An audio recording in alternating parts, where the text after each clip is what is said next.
Hello दोस्तों, स्वागत है आपका नई क्लास में नए टॉपिक के साथ में। आज की क्लास के अंदर हम लोग समझने वाले हैं क्या होता है डीएनए फिंगरप्रिंटिंग। बहुत छोटा सा टॉपिक है लेकिन आपके पेपर में बहुत पूछा जाता है, कम से कम 2 से 3 सेटों में हर बार पूछा जाता है, तो बहुत इंपॉर्टेंट है। क्या होता है डीएनए फिंगरप्रिंटिंग, आइए जानते हैं। तो देखो, अलग अलग मानव के डीएनए के न्यूक्लियोटाइड। अब डीएनए में क्या होता है, 2 न्यूक्लियोटाइड्स होते हैं, ठीक है। 2 न्यूक्लियोटाइड्स में मिलकर क्या बना होता है, डीएनए बना होता है। तो अलग अलग व्यक्तियों के, अलग अलग मानव के डीएनए के न्यूक्लियोटाइड क्रम की तुलना करके उनके बीच संबंध के अध्ययन की प्रक्रिया को डीएनए फिंगरप्रिंटिंग कहते हैं। यानी कि ये डीएनए लिया, ये डीएनए लिया, डीएनए मैच करवा रहे हैं। होता नहीं है डीएनए मैच, सीआईडी वगैरह में आपने देखा होगा, डीएनए मैच करवाते हैं, ये चीजें होती हैं, ठीक है। इससे हम क्या कर सकते हैं, अपराधियों की पहचान कर सकते हैं। कोई बच्चा खो गया है तो उसके माता पिता की पहचान कर सकते हैं, किसकी मदद से, डीएनए फिंगरप्रिंटिंग की मदद से, ठीक है ना। इस चीजों में डीएनए फिंगरप्रिंटिंग का यूज किया जाता है, ठीक है। अगली चीज की खोज किसने करी, तो इसकी खोज की थी एलेक्स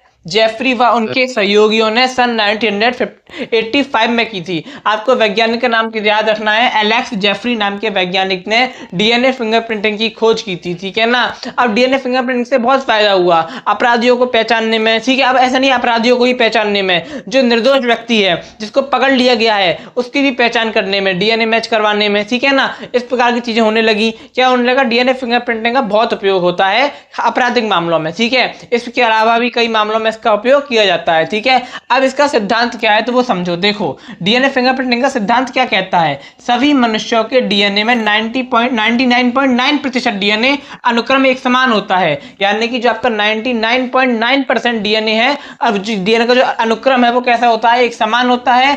केवल 0.1% न्यूक्लियोटाइड्स बेस सीक्वेंस में अंतर होता है। कितना अंतर होता है, 0.1% अंतर होता है। क्या होता है, 0.1% अंतर होता है, ठीक है। बेस सीक्वेंस में अंतर होता है। ये अंतर दोनों प्रकार के न्यूक्लियोटाइड्स अनुक्रमों में पाए जाते हैं। वैसे नहीं है केवल एक में पाया जा रहा है, ये आपके दो न्यूक्लियोटाइड्स होते हैं, उन दोनों में पाया जाता है अंतर, ठीक है। तो आपको ये सिद्धांत याद रखना है। देखो, पेपर में पूछे, टिप्पणी पूछेगा, आम भाषा में लिख देना, डीएनए फिंगरप्रिंटिंग एक ऐसी तकनीक है जिसके द्वारा अपराधियों की पहचान करने, बच्चों किसी खोए हुए बच्चे की पहचान करने आदि के लिए इसका उपयोग किया जाता है। सैंपल के तौर पर ब्लड से, बाल के टुकड़े से आदि से हम क्या ले सकते हैं, इसका सैंपल ले सकते हैं और फिर डीएनए की फिंगरप्रिंटिंग करवा के, यानी कि उसका जो करवा के पूरी प्रक्रिया है, हम क्या कर सकते हैं, व्यक्तियों की पहचान कर सकते हैं। आप साफ शब्दों में लिख सकते हो, व्यक्ति की पहचान करने में भी डीएनए फिंगरप्रिंटिंग का उपयोग किया जाता है, ठीक है। बहुत इजी सी चीज है, आप ले सकते हो। अब डीएनए फिंगरप्रिंटिंग को डीएनए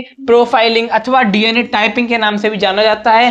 अगर पेपर में ऐसे पूछ ले तो कंफ्यूज नहीं होना, लेकिन अभी तक मतलब इतना पूछता नहीं है, लेकिन मैंने बता दिया है, आपको नाम याद रखने हैं। और इसके उपयोग क्या है, तो सिंपल से उपयोग है। इसके द्वारा अपराधियों, निर्दोष व्यक्तियों एवं दुर्घटनाओं में मरने वालों की पहचान की जा सकती है। अब कोई मान लो, जैसे कि मान लो कुछ भयानक टाइप की दुर्घटना हो गई, तो उसमें क्या होता है, व्यक्ति का मतलब पहचान नहीं हो पाती, फिर क्या किया जाता है, डीएनए फिंगरप्रिंटिंग का उपयोग किया जाता है और फिर परिवार से पहचान करवा दी जाती है। तो इस प्रकार की चीजें होती हैं। अगली चीज, खोए हुए बच्चे के माता पिता को भी पहचान की जाती है। यानी कि कोई बच्चा है, खो गया है, तो उसके माता पिता की पहचान करने के लिए, ठीक है। अब दो भाई हैं, दो भाई बहन है, जो भी है, उनकी पहचान करने के लिए ये भाई बहन है या नहीं है, ठीक है। इस प्रकार की चीजों के लिए क्या किया जाता है, डीएनए फिंगरप्रिंटिंग का उपयोग किया जा सकता है। आशा करता हूं कि आपको समझ में आ गया होगा। बहुत छोटा सा टॉपिक है, छोटी सी क्लास बनाई, छोटी सी क्लास के अंदर छोटे से टॉपिक को कवर कर दिया, लेकिन आपके पेपर के लिए बहुत इंपॉर्टेंट है, ठीक है। आपके पेपर में छोटी सी क्लास देखने से भी अगर टॉपिक फंस जाता है